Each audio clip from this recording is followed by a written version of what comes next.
Hi, and welcome along to episode 5 of our podcast, Recruitment and Beyond. I'm Ewan Anderson. I'm Natalie O'Hare.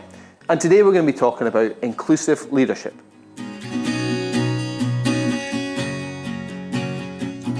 So today we're going to talk about inclusive leadership, or I suppose inclusion, the whole topic. But I was interested around this inclusive leadership because it's a bit of a challenge, I suppose, for a number of organisations, a number of leaders. But I wanted to get underneath the skin of this and really understand what it is to be that inclusive leader. Is it a case that, can somebody do it who's running a massive organisation, or is it something that's really only relevant to startups? Or is the concept that this is where leadership should be going? What's your thoughts on that? Great question. Obviously it might be easier in a startup, in a smaller team, because inclusive leadership is all about knowing your team. Absolutely getting right deep and knowing it as an individual rather than just their name, knowing them as an individual, from knowing their family to what makes them tick to what makes them most productive. So in a larger organisation, but then again there might be more managers in a larger organisation. It's maybe about more kind of team size, but inclusive leadership is not just restricted to SMEs. It will be all over.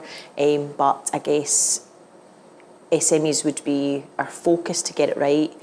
And there may be other concerns or other items a bit more difficult for larger organisations. But again, it doesn't really matter, because if that larger organisation has 20 managers all still managing 10 employees, then it's about each person. It's the same thing, isn't it? It's the same principle. So let's get under the skin of that then. So that's essentially what we're talking about here. Inclusive leadership is about really getting to know your people, getting to understand them as individuals, rather than necessarily saying, like you say, well, I know his name, John, whoever. Really understanding their family. Is that the crux of this inclusive leadership, and is that what makes better leaders, essentially?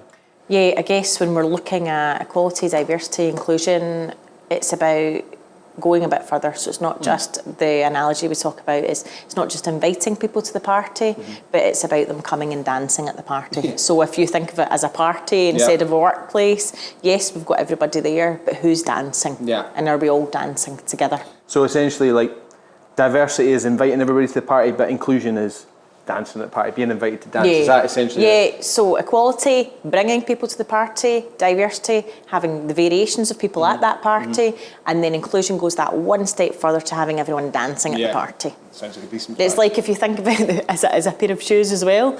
Equality is like we both have shoes. Diversity is that we have different shoes.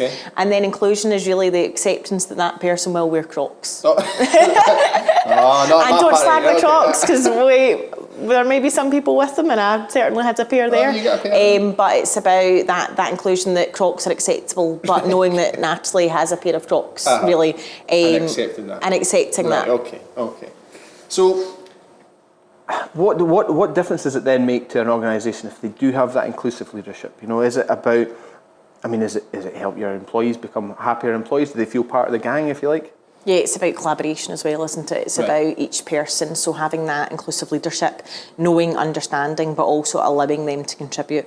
So it goes much further. It's about them. Instead of having this top-heavy leadership style, it's about decisions being making from the ground as well, which can only help a business, from profitability to all of the other areas, engagement, that would come with the benefits of having that.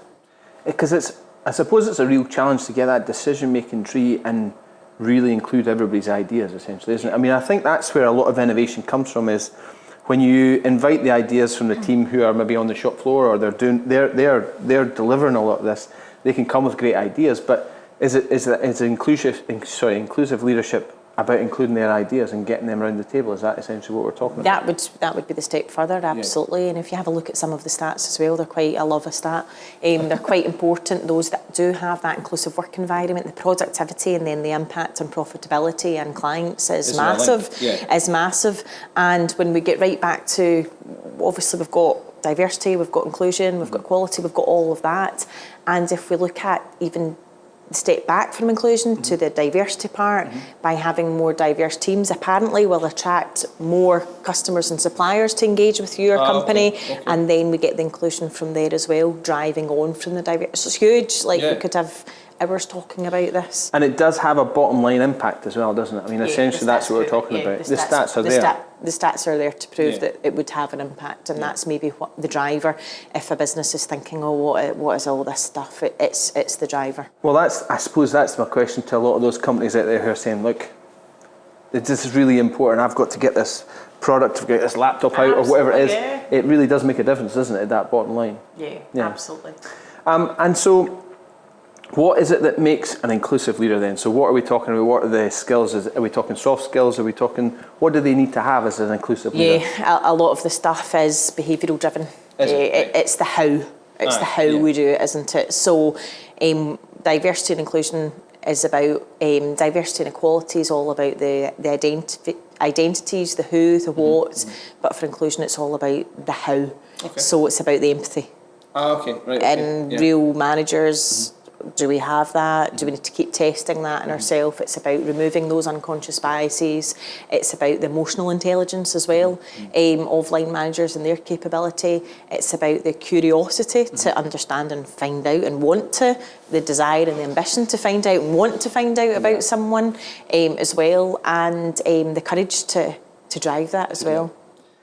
So yeah, you touched on that actually, the emotional intelligence that the leaders would need to have, but what does that actually mean? What does that mean to our listeners? What is emotional intelligence? We hear this word all the time, don't we? And people throw it about, but actually understanding emotional intelligence is knowing and understanding your own emotions, but also being able to have the ability to understand and interpret others. So having that self-reflection, having that empathy. And many managers probably, it's difficult, it's not natural. It's not natural. Maybe for their own emotions, but maybe to manage other people's emotions, that element of empathy is fairly difficult to manage. Because sometimes it's overlooked because we just need to get the job done. Let's just get it done. But really recognising, I suppose it goes into a number of different areas, recognising that your team are having a tough time. Not everybody's on an even keel coming into work, doing their job every day, are they? Absolutely not. So it's really important, but it's not just, it probably takes quite a lot of time. Aye, and I suppose that's the thing when you become a manager, sometimes you think, well, I've still got to do my job, I've still got to get these done. God, I don't have time to manage those guys as well, but that's where... Behaviours are so important though. We've got the guy that is really good at his job, but the behaviours are just as much as important as being able to lead the team. It's about how you lead that team and having that empathy and that self-reflection and all of those things are hard, but actually will help.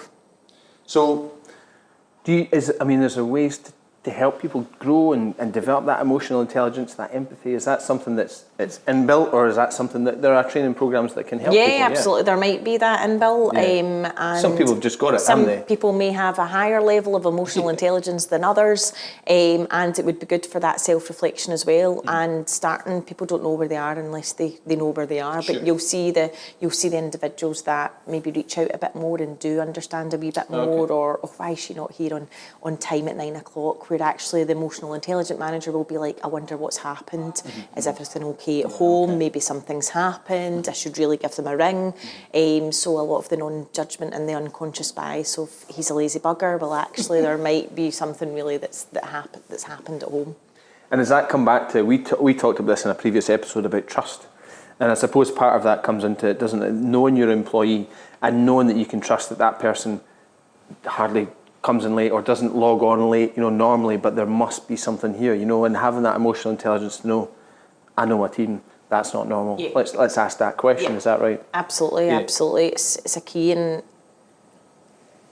as a manager, look at your team. Do you genuinely trust them? And if you don't, have you got the right person on the seat? Yeah.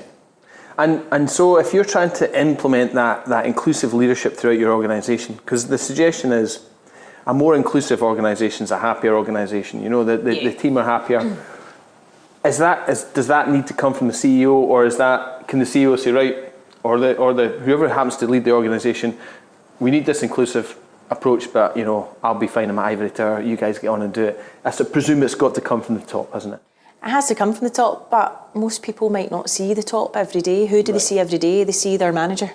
They see their line manager, so their line manager really is the drivers of all of this change. It's the chief exec might set that agenda, but actually the line managers have much more. Yeah, he will have great power, or he or she at the top, but actually the line managers really need to be able to be the drivers, because they are the day-to-day bearings of the company. And I suppose if your organisation sets your values based around that inclusive approach, then as a CEO, or as I say, the leader of an organisation, founder, whatever it is, owner, knowing that your managers know that they have to run this through, knowing that the values come from the top, that everybody has to buy into it, because there's no other approach here, is it? That's how you implement it right through the organisation. Absolutely, it's the line managers, but also the collaboration from very bottom up, and having individuals being able to set that and drive that themselves is the paradise, really, isn't it?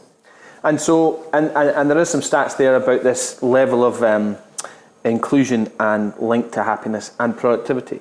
There is that there, isn't it? That's essentially what we're trying to get, is happier employees who are more likely to stay, be more productive. That's what we're doing it for. And then that attracts suppliers, that attracts everything in terms of, so it's a full circle, really. Okay.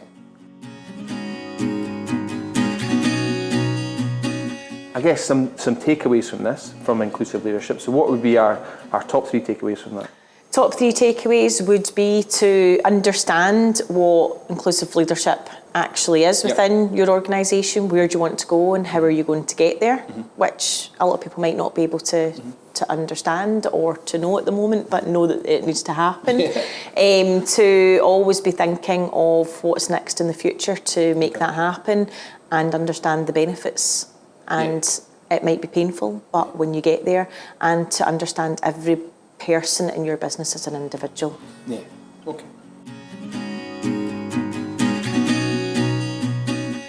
Thanks for listening. Make sure you subscribe to our podcast and leave us a 5-star review. And if you're watching on YouTube, like and subscribe. And if there are any topics you'd like us to discuss, just get in touch.